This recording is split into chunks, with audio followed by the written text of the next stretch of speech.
Hello friends, good morning. देखें अभी मेरे यहाँ कौन कौन आए हुए हैं। ये मेरी भाभी और ये मेरी भतीजी आई हुई है। मेरे लिए क्या लेकर आई है देखें, ये मेरे लिए कपड़े लेकर आई है। नाइटी है, हाँ नाइटी है। देखें तो कितना खूबसूरत नाइटी है ये। इसका कलर भी बहुत सुंदर है और इसका प्रिंट भी बहुत सुंदर है। मुझे बहुत पसंद है।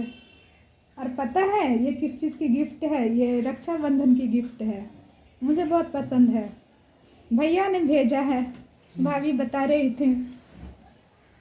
मैंने कहा कि ये सब कोई ज़रूरी थोड़े ही है। आपस में प्रेम हो, भाई बहन में आपस में हम लोगों की अच्छी बॉन्डिंग है, ये बहुत बड़ी बात है। ये सब गिफ्ट देना ये सब कोई ज़रूरी थोड़े ही है। लेकिन उन्होंने कहा कि नहीं, गिफ्ट देना तो बनता है, रक्षाबंधन का गिफ्ट है और आपके भाई ने दिया है। तो मैंने कहा कि अच्छा, इतना प्यार से जब दिया है तो मैं ज़रूर रख लूँगी। वैसे इसका कलर भी बहुत सुंदर है, प्रिंट भी बहुत सुंदर है, मुझे बहुत पसंद है। और गिफ्ट का क्या कहूँ, मैं मायके भी जाती हूँ, मेरी माँ भी मुझे कुछ ना कुछ देना चाहती है, लेकिन मैं माँ से कुछ भी नहीं लेती हूँ क्योंकि मैं मम्मी से गुस्सा हूँ ना, इस वजह से मैं अपनी माँ से कोई गिफ्ट क्यों नहीं लेती हूँ ये नहीं बताऊँगी। बस हम लोगों का आपस का मामला है, मैं समझती हूँ और मेरी मम्मी समझती है बस। लेकिन रूठने का क्या है, मैं अगर रूठती भी हूँ अपनी मम्मी से तो गलत करती हूँ, क्योंकि मेरी माँ ने मुझे बहुत कुछ दिया है। आज माँ के बदौलत ही, अपने पापा के बदौलत ही मैं नौकरी कर रही हूँ, सेल्फ डिपेंडेंट हूँ। क्या ये बड़ी बात नहीं है? ज़रूर बड़ी बात है। गिफ्ट देने से और ये सबसे क्या होता है, लेकिन मेरी माँ ने, मेरे पापा ने मुझे बहुत कुछ दिया है, लेकिन फिर भी मैं अपनी माँ से किसी न किसी बात के लिए रूठी हुई हूँ। ये बात मेरी माँ जानती है, सिर्फ मेरी माँ ही जानती हैं और कोई नहीं। खैर उन बातों का भी अब क्या है, मुझे अब इन बातों से भी ज़्यादा तकलीफ़ नहीं है। बस ऐसे ही मैं नहीं जाती हूँ अपने मायके भी।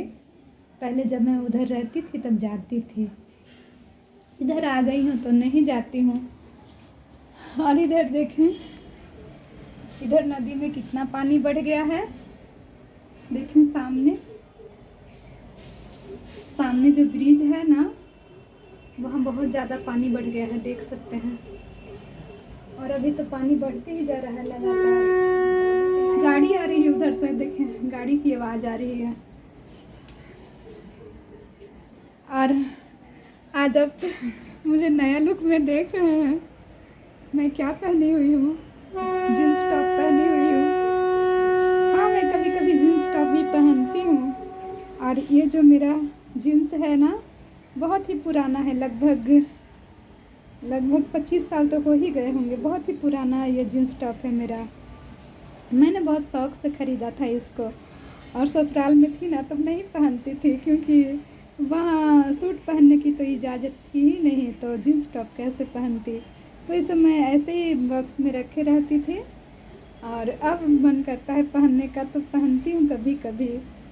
वैसे मेरे हस्बैंड बोलते हैं मुझे कि आप बहन जी टाइप की लगती हैं, आपका लुक बहन जी टाइप का है, और आप मेकअप भी बहन जी टाइप का करती हैं, साड़ी पहनती हैं, सूट पहनती हैं, तो बिल्कुल वैसी ही लगती हैं। आपको फैशन सेंस नहीं है, ऐसा कहते हैं वो। लेकिन उन्हें क्या पता है, मुझे फैशन सेंस भी है ज़माने के अनुसार, ट्रेंड के अनुसार। ऐसी बात नहीं है कि नहीं, उन्हें ऐसा लगता होगा। देखिए, तो आप बताएं मैं कैसी लगती हूँ जींस टॉप में।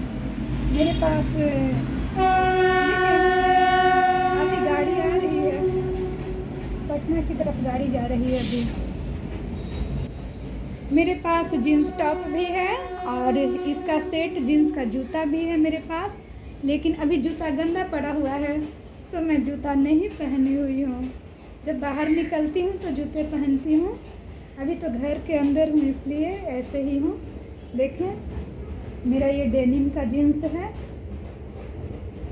डेनिम का जीन्स मुझे बहुत पसंद है और इसका कलर भी अलग ही टाइप का होता है, इस वजह से। और इसके साथ इसके साथ ये सूट है। ये पैंट है नीचे, नहीं दिखता होगा आपको, इस तरीके से तो नहीं दिखता होगा। आप देखें, इसका सेट पैंट भी है और ये टॉप है ऊपर का, और इसका ये पीछे का जो बनावट है वो इस तरीके का है।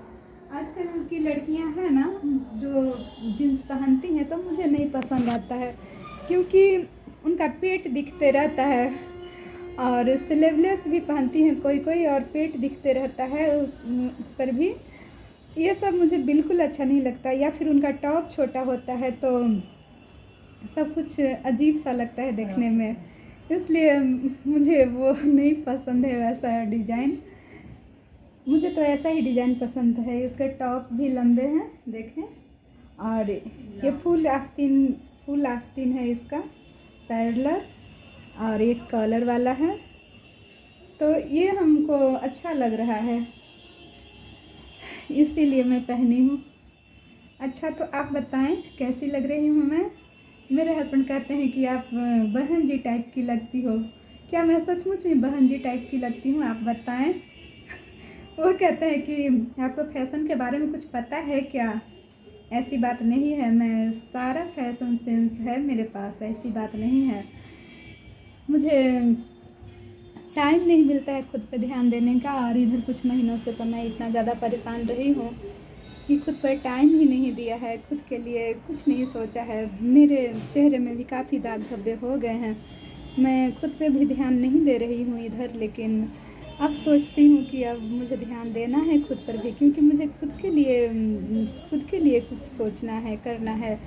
मानती हूँ कि मैं 40 प्लस की हो गई हूँ, मैं अपनी उम्र नहीं छुपाऊँगी आपसे, मैं 40 प्लस की हो गई हूँ, तो क्या होता है, ज़िंदगी ख़त्म तो नहीं हो गई है ना।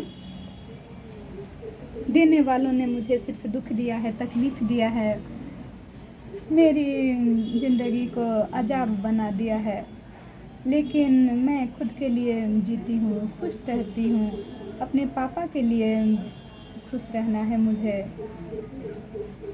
मेरे पापा जब मुझे खुश देखते हैं तो उनकी उम्र बढ़ जाती होगी, मुझे ऐसा लगता है, क्योंकि मेरी वजह से मेरे पापा ने बहुत दुख उठाया है, बहुत स्ट्रेस झेले हैं मेरे पापा ने, और अब मैं अपने पापा को दुखी नहीं कर सकती और ज़्यादा। मेरे पापा मुझे खुश देखते हैं तो वो भी खुश होते हैं, तो मुझे खुद पर भी ध्यान देना है। अब मैं हंसने लगी हूँ, हंसना चाहती हूँ मैं, मुझे हंसने की ही आदत है, लेकिन लोग हैं, दुनिया है जो मुझे रुलाने में कोई कसर नहीं छोड़ते हैं। लेकिन इंसान को खुद के लिए भी जीना होता है, खुद के लिए भी खुश रहना होता है, बस मैं वही कर रही हूँ।